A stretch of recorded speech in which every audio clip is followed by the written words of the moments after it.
Okay, it's time to master your first dip. So, I've kept this on the board because these principles from the support hold are so important for the dip. Okay, but I see people doing the dip wrong. They get elbow pain, they never progress, maybe apart from like a little bend in the elbows. They're just shrugging their shoulders up and down. In this video, I'm gonna go through how I've helped and the team has helped hundreds of people at our gym, CaliUnity in Bath, to get their first dip with no pain and so much faster than it took us to get us our first dip. All right, so let's dive right in. So before we even get into this, you should have a solid support hold, okay? I'd say you should easily be able to hold on the bar for a minute and on the rings for 30 seconds.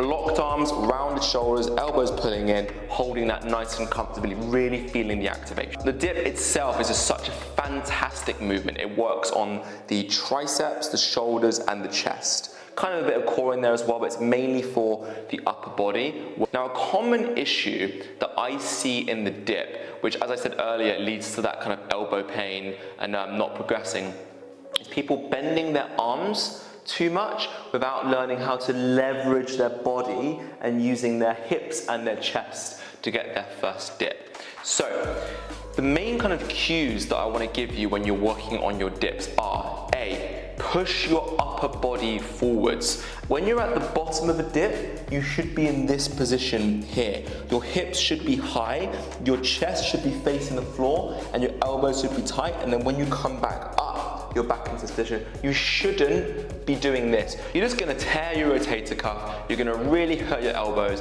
and it's simply gonna not work. On the same note, as like I said there, you wanna be pulling your hips back as you're pushing your chest forwards, right? So your hips come back as your shoulders come forwards, because that's gonna allow you to get into that bottom position there.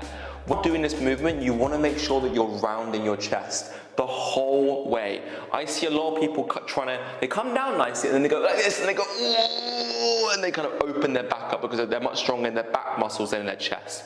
You need to make sure you're keeping this rounded position. So as you come down, you're keeping it squeezed, and as you come back up, you're pushing from your chest and from your shoulders, okay? And so really do make sure that you avoid arching your back when you're doing this movement. You might get your first dip, but you're not gonna go to a muscle up, or you're not gonna go to more advanced progressions. It's not gonna work. You might have to take one step back to take 10 steps forwards. And so overall, just kind of think as the dip as more of like a leverage movement rather than just kind of like bending your arms. Okay, so think of it as like you're moving your hips. This is going to be so important when you work on your muscle up as well, because the muscle up comes all from moving the hips, not really moving the hands. So Ollie, great. The dip sounds amazing. I know what to do in the movement. How do I get my first dip from my first support hold? Great question. So what we're going to do is we're going to be using the three main aspects of movement in calisthenics: negatives, holds, and reps. So again, think of a bicep curl. If you picked up a really heavy weight and held it here, you could probably lower it down slowly. You might even be able to hold here, but I bet you won't be able to come back up in that position, right? So you can hold at the top, you can come down slowly, but I bet you can't come back up. That's because we're 130% stronger on the negative. We're also stronger on the hold, but we can't then come up in that movement. Let's use that for the dip. So we already know you can hold at the top. Let's see if you can slowly come down in that position. And at the bottom, put your foot on the floor, and then you can just jump back up to the top in that support hold. Again, you're slowly lowering down, squeezing the hips back, pushing the shoulders forward, foot to the floor, jump back up and do it again. Eventually, once you do that for maybe like 2 or 3 reps of 10 seconds, you know you've got a good kind of mastery over that. You can come to the top, you can slowly come down. Maybe you can hold here halfway. Maybe you can come down to that point of maybe a full rep, which is when your shoulder is in line with your elbow. You hold, then you come down to the floor. Okay, bam, you master that. You do that for say 20 seconds total. Then maybe you're rounding your shoulders, you come down and you can squeeze back up. Nice. Maybe you can come back down to that full range, elbow in line with shoulder, and you come back up. Fantastic. right? That's your first full rep. When your shoulder is in line with your elbow and you've come down sufficiently low for that and come back up, that's your first full dip. I wouldn't stop there though. I would keep trying to go lower and lower as possible, because you're going to be building up incredible shoulder mobility and strength, which is going to be protecting you from injuries.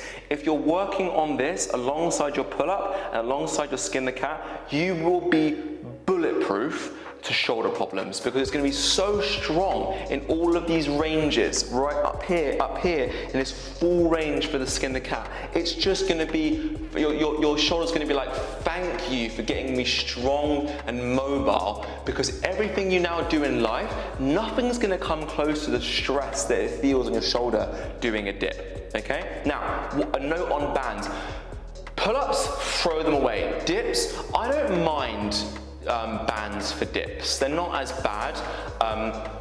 Just don't use heavy ones, like maximum a red band. Basically, you should be doing negatives. If you can't yet do a negative, please make sure you've got a minute support hold and 30 seconds on rings. If you have done that honestly, then I don't mind you having a red band and then working on the negative if that's something that you're struggling with. But it's probably going to be more about your hip positioning and moving your shoulders forwards rather than a lack of strength at this point, okay? But fine, use a band. The way that you do it is you wrap it around your feet, you put it on your hands, you wrap it around your feet, you jump into it, and then you go from there. If you're working on your first rep and you can't quite get it, throw on a red band, see if you can do a few reps. Eventually you can get rid of that there, okay? Now, once you've got your full dip on bars, now it's time to progress towards rings. So again, follow the same process, negatives, holds, full reps. Eventually, you might actually be able to just jump on the rings and do, say, a half rep or a full rep.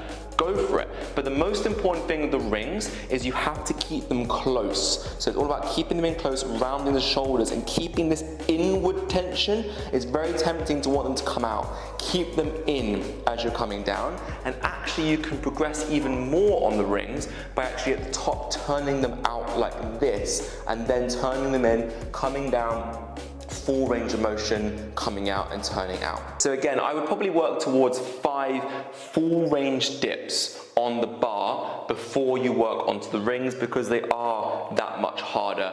Once you can do 5 full range dips on the bar, on the ring, sorry, and you can do 5 false grip pull-ups, if you don't know what that is, we go through it in the muscle up video, you can actually work on your first muscle up. So let's say you can do 5 to 6 pull-ups and you can do 3 to 5 full range dips, you actually have my permission to work on your first muscle up on the rings, which would be super cool.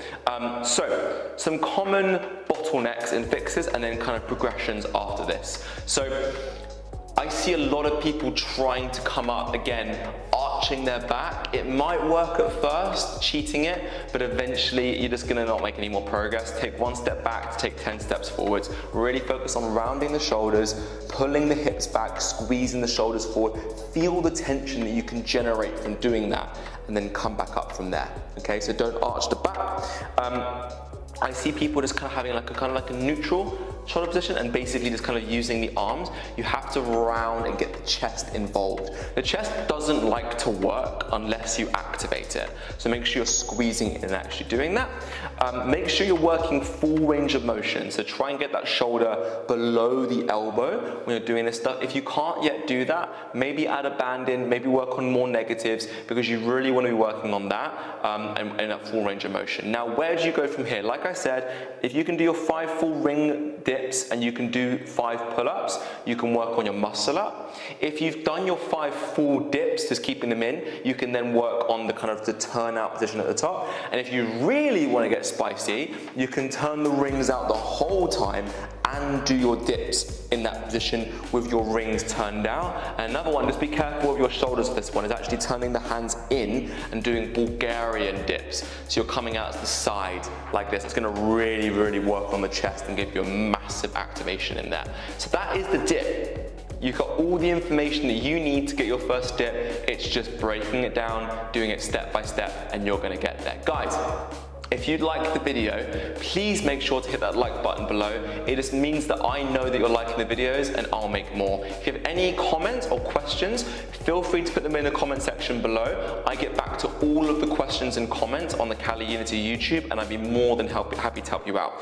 If you know someone who's working on their dip, maybe they're working on the dip and they can't yet do this stuff, they can't yet do a 30-second support hold, maybe they're doing stuff on the rings and they can't do 5 dips yet, send them this video. This video will help them out. You can share the love that you've learned as well, and maybe you can go and help them and kind of pass that along as well. And if you want even more videos on strength, mobility, toning, nutrition, injuries, this is what the CaliUnity YouTube channel is for. We're trying to make health education accessible to everyone, but mainly for the people that don't currently go to gyms. We want to make health education accessible to everyone so everyone knows how to do this stuff, because we're taking the lessons and secrets that we learn from our world-class facility, CaliUnity in Bath, and sharing them completely for free online, just so we can be useful and we can help out online.